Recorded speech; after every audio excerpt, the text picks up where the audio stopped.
अस्सलाम वालेकुम, मेरा नाम नादिया है। मैं एक स्पीच थेरेपिस्ट हूँ। आज हम बात करेंगे कि आर्टिकुलेशन एरर यानी कि तोतलापन कैसे होने से बचा जा सकता है, बच्चे को तोतलापन होने से कैसे बचाया जा सकता है और किस तरह से अगर बच्चे में थोड़े बहुत एरर्स आ रहे हैं तो उसको हम किस तरह से क्योर कर सकते हैं। अगर छोटा बच्चा है और चार्ट के मुताबिक उसके सारी साउंड्स डेवलप नहीं हुए, अभी उसकी एज नहीं है, तो फिर हम क्या करते हैं कि हम छोटी मोटी इन्वायरमेंट में चेंजेस करके और अपने बिहेवियर्स में चेंजेस करके हम बच्चे को के एरर्स को क्योर कर सकते हैं।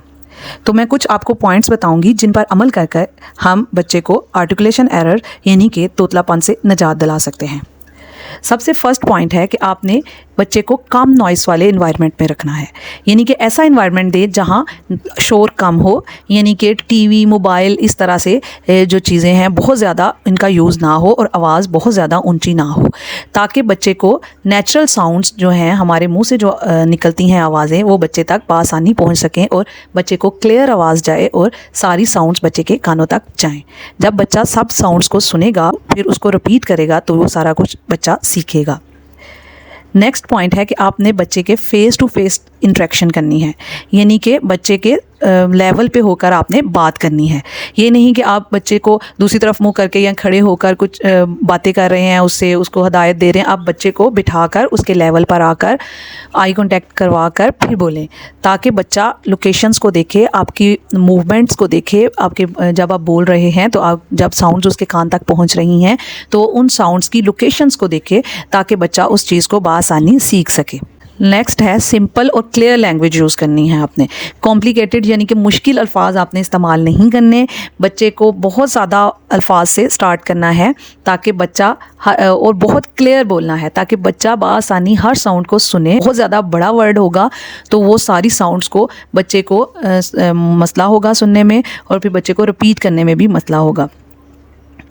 और वर्ड्स को बार बार रिपीट करें और क्लियर आवाज़ में। नेक्स्ट है बोलने की रफ्तार को आहिस्ता करना। बच्चों में मोस्टली आर्टिकुलेशन एरर्स जो कि इन्वायरमेंट की वजह से होते हैं, उसकी बड़ी वजह बहुत ज़्यादा तेज़ी से बोलना है।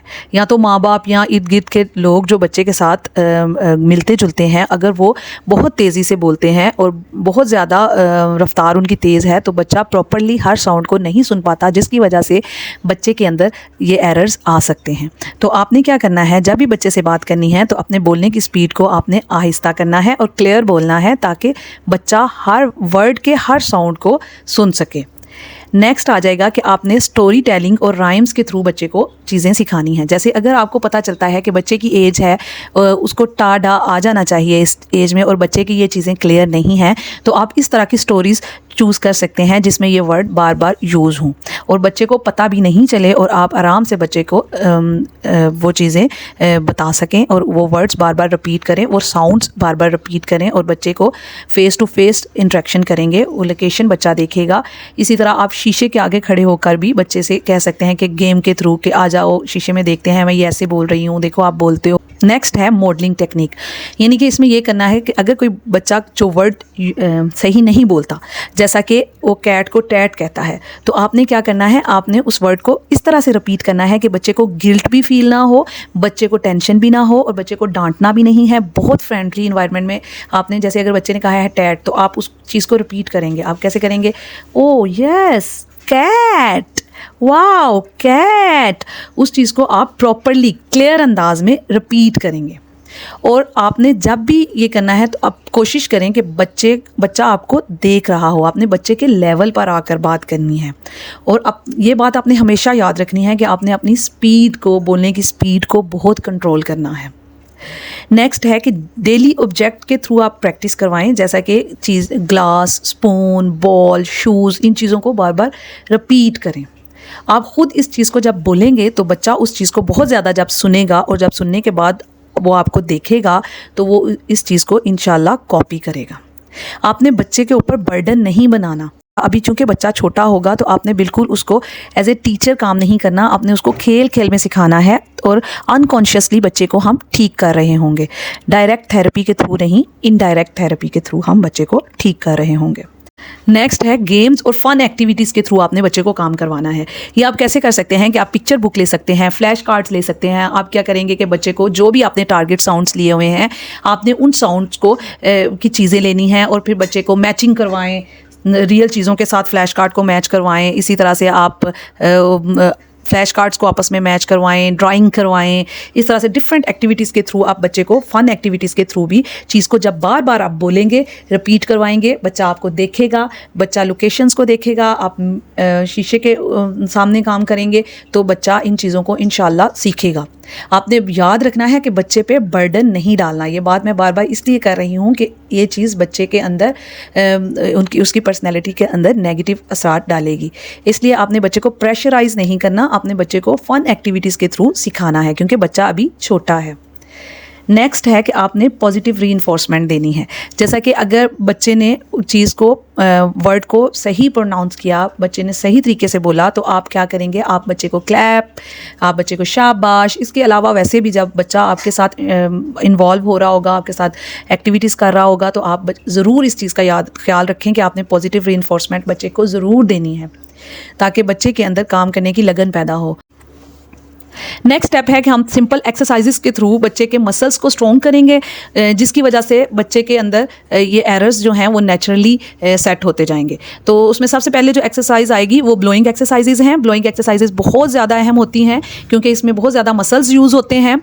इसके लिए आप क्या कर सकते हैं कि आप कागज़ के टुकड़े करके बच्चे को देंगे और बच्चा उसको फूंक मारेगा। इसी तरह जब वो इस पे उसको प्रैक्टिस हो जाए तो फिर आपने गत्ता थोड़ा सा मोटे वाला टुकड़ा लेकर बच्चे को वो टुकड़े देने हैं, ताकि बच्चा उसको फूंक मारे और फिर उस पे काम करे। इसी तरह से आपने कैंडल को जला के बच्चे को कह सकते हैं कि फूंक मारे। इसी तरह से आप शॉपर वगैरह लेकर उसमें फूंक मरवा सकते हैं। इसी तरह से आप क्या कर सकते हैं कि गुब्बारा, बैलून्स वगैरह लें, बैलून्स बच्चे आप फुलाए, विसल्स लें, जैसा कि ये है सीटी वगैरह। इस तरह से ये सारी ब्लोइंग एक्सरसाइजेस में आ जाएगा। नेक्स्ट है कि आपने बच्चे को स्ट्रॉ के साथ पानी जो है वो पिलाना है। अब जब बच्चा स्ट्रॉ के साथ पानी पीता है तो इसमें हमारे बहुत ज़्यादा मुंह के मसल्स यूज़ होते हैं, जिसकी वजह से वो मसल्स जो हैं वो स्ट्रॉन्ग होते हैं। तो जब वो बोलने वाले मसल्स हमारे स्ट्रॉन्ग होंगे तो बच्चा नेचुरली खुद ही एरर्स को कम करेगा, आर्टिकुलेशन एरर्स को कम करेगा। इसी तरह आपने एनिमल साउंड्स के साथ डिफरेंट गेम्स खेलनी है, जैसा कि आप डिफरेंट एनिमल्स की साउंड निकाल सकते हैं, मियाओ, वुफ वुफ, मू, बा, इस तरह से डिफरेंट ज़ुबान के साथ हम साउंड्स निकालते हैं। जैसे इस तरह की साउंड्स भी जो हैं वो बच्चे से आप करवाएं। इस तरह से ये सारी साउंड्स जो हैं बच्चे के मसल्स को स्ट्रॉन्ग करती हैं। इसके बाद आप क्या करेंगे कि आप फ़नी फेसेस बनाएंगे मिरर में और बच्चे को दिखाएंगे, और डिफरेंट लिप्स की एक्सरसाइज बच्चे को करवाएंगे, जैसा कि मुंह खोलो, बंद करो, किस की शेप में लेके आओ, वाइड करो, और इस तरह से पहले आहिस्ता आहिस्ता फिर तेज़ी से खोलो बंद करो, खोलो बंद करो, खोलो बंद। उसके बाद आ जाएंगी टंग एक्सरसाइजेस। टंग एक्सरसाइजेस में आपने क्या करना है कि ज़ुबान को बाहर निकालो, अंदर लेके आओ, मैक्सिमम जितना बच्चा बाहर निकाल सकता है अंदर लेके आना है। फिर उसके बाद उसको कॉर्नर्स पे, लिप्स के कॉर्नर पे, साइड पे, राइट और लेफ्ट, और फिर इसी तरह पहले आहिस्ता आहिस्ता फिर तेज़ी से right left, right left, right left, अंदर बाहर, अंदर बाहर, अंदर बाहर। इसी तरह मुंह खोल के ऊपर अपने दांतों पे लगवाएं। फिर उसके बाद ज़ुबान को चीक्स के अंदर वाली साइड पे लगाएं और प्रेशर दें दोनों साइडों पे, और फिर इसी तरह ज़ुबान को पूरे मुंह में आपने घुमाना है। बच्चे को कहना है कि वो पूरे मुंह में घुमाए। अगर बच्चा बहुत छोटा है और वो आपकी चीज़ों को इमिटेट नहीं कर पाता तो आपने क्या करना है, कोई भी शहद या जैम या जो चीज़ बच्चे को पसंद है, आप वो केचप वगैरह जो बच्चे को सूट करती है, आप वो लेंगे और आप उसको इन चीज़ों पे लगाएंगे, अपने होंठों, बच्चे के होंठों पे लगाएंगे, चीक्स की अंदर वाली साइड पे लगाएंगे, अपने पैलेट यानी कि तालू पे लगाएंगे, अपने दांतों के ऊपर जो जंक्शन है पैलेट के साथ उधर लगाएंगे। फिर इसको हार्ड पैलेट, सॉफ्ट पैलेट पे थोड़ा सा लगाएंगे और बच्चे को कहेंगे कि वो चाटे। जब बच्चा उस चीज़ को चाटेगा तो वो आहिस्ता आहिस्ता उसके टंग को स्ट्रॉन्ग करेंगी। टंग के मसल स्ट्रॉन्ग होंगे तो टंग की मूवमेंट अच्छी होगी। टंग की मूवमेंट अच्छी होगी तो हमारी साउंड्स बेहतर तरीके से प्रोड्यूस होंगे। इस तरह से आप क्या करेंगे कि कोई भी पेंसिल, साफ़ सुथरी पेंसिल या इस टाइप की चीज़ लेंगे, उसको दांतों के अंदर वाली साइड पे बच्चे के रखेंगे और बच्चे को कहेंगे कि इस पेंसिल को होल्ड करे। अब वो अपने होंठों को भी बंद करेगा होल्ड करने के लिए और दांतों को भी बंद करेगा, और फिर उसको कहना है कि ल ल ल ल ल ये साउंड निकाले। अब इससे क्या हो रहा है, इससे हमारे मल्टीपल मसल्स इकट्ठे यूज़ होंगे, जिसकी वजह से बच्चे के अंदर मसल्स स्ट्रॉन्ग होंगे। तो ये तो थी कुछ एक्सरसाइजेस। इसके अलावा कुछ ये आलात मिलते हैं, जैसा कि ये मैं आपको दिखा रही हूँ, ये भी टंग एक्सरसाइजेस के लिए यूज़ होते हैं। अगर ये आलात जो हैं आपके पास नहीं हैं, अवेलेबिलिटी नहीं है, तो आपने क्या करना है, इस तरह से आप इसको घर में भी बना सकते हैं। चूड़ी के ऊपर एक बीड लेकर धागे के साथ लगाकर आप इसको ईज़िली बना सकते हैं। इसके बाद आ जाएंगी कि हमारी चीक्स की एक्सरसाइजेज आ जाएंगी। वो आपने किस तरह से करनी है, मैं आपको ये एक डॉल पकड़ कर दिखा रही हूँ। इसको आपने इसकी जो चीक्स हैं उस पर क्लॉकवाइज और एंटी क्लॉकवाइज इस तरह से मसाज करना है। फिर आपने नेक्स्ट आपने क्या करना है कि एक फिंगर आपने उसकी चिन के नीचे, एक लिप के नीचे और एक लिप के ऊपर रखकर इस तरह से ऊपर प्रेशर डालते हुए आपने ऊपर को लेकर जाना है। ये हो गई थोड़ी बहुत मसाज की एक्सरसाइजेज। इसके अलावा भी बहुत सारी एक्सरसाइजेज हैं जो इंशाल्लाह वक्तन फ़वक्तन मैं आपको बताती रहूँगी। आपने ये एक्सरसाइजेज बच्चे को रेगुलर करवानी है। जिन बच्चों में भी आर्टिकुलेशन एरर्स यानी कि तोतलापन है वो ये एक्सरसाइजेज ज़रूर करेंगे। तो और जिनको ड्रूलिंग होती है यानी कि छोटा बच्चा है और उसको थूक निकलती है बहुत ज़्यादा, उसकी एज नहीं है कि उस एज में उसको थूक निकलनी चाहिए। बाकी बच्चों को उस एज में अगर थूक नहीं निकलती, जैसे 6 मंथ तक बच्चे की ड्रूलिंग को ख़त्म हो जाना चाहिए मुकम्मल तौर पर। अगर नहीं होता तो फिर आपने क्या करना है, यही वाली एक्सरसाइजेज आपने बच्चे को, ख़ासतौर पर चीक्स वाली एक्सरसाइजेज बच्चे को करवानी है, जिससे बच्चे की ड्रूलिंग विद इन मंथ इंशाल्लाह कंट्रोल हो जाएगी। ये तो थी कुछ एक्सरसाइजेज जो मैंने आपको बताई। इसके बाद आप क्लैपिंग विद वर्ड्स, क्लैपिंग करके वर्ड्स के साथ आप बच्चे को रिदम पे काम करवाएंगी। इससे क्या होगा कि बच्चे के अंदर रिदम आएगा और बच्चे के वर्ड्स की क्लैरिटी भी आएगी। किस तरह से आप क्लैप करेंगे, मा मा मा मा पा पा पा पा, इस तरह से साथ साथ आप क्लैप करेंगे और साथ साथ वो वर्ड को आप यूज़ करेंगे एक रिदम की शक्ल में। तो ये तो थी सारी एक्सरसाइजेज और कुछ ऐसी एनवायरनमेंट की चेंजेस और कुछ हमारे बिहेवियर की चेंजेस जिनको हम काम करके बच्चे को आर्टिकुलेशन एरर होने से भी बचा सकते हैं। और अगर बच्चे के अंदर आर्टिकुलेशन एरर्स आ रहे हैं और बच्चा अभी छोटा है तो आप डायरेक्ट थेरेपी की तरफ जाने की बजाय आप इन चीज़ों पर काम करेंगे तो इंशाल्लाह बच्चे के अंदर ज़रूर इम्प्रूवमेंट आएगी। लेकिन अगर बच्चा बड़ा है तो आप ये एक्सरसाइजेज बड़े बच्चे को भी ज़रूर करवाएँ, लेकिन आप स्पीच थेरेपिस्ट से मशवरा भी ज़रूर करें, क्योंकि ये चीज़ें बच्चे की पर्सनैलिटी के ऊपर अच्छा असर नहीं डालती। तो इसलिए इनका टाइम पे क्योर करना बहुत ज़रूरी है। वैसे तो बच्चा हर चीज़ सीख लेता है, सीख लेगा, बड़े भी कहते हैं सीख लेगा, बड़ा हो जाएगा, लेकिन वो चीज़ बच्चे की पर्सनैलिटी पे आहिस्ता आहिस्ता असर डाल रही होती है।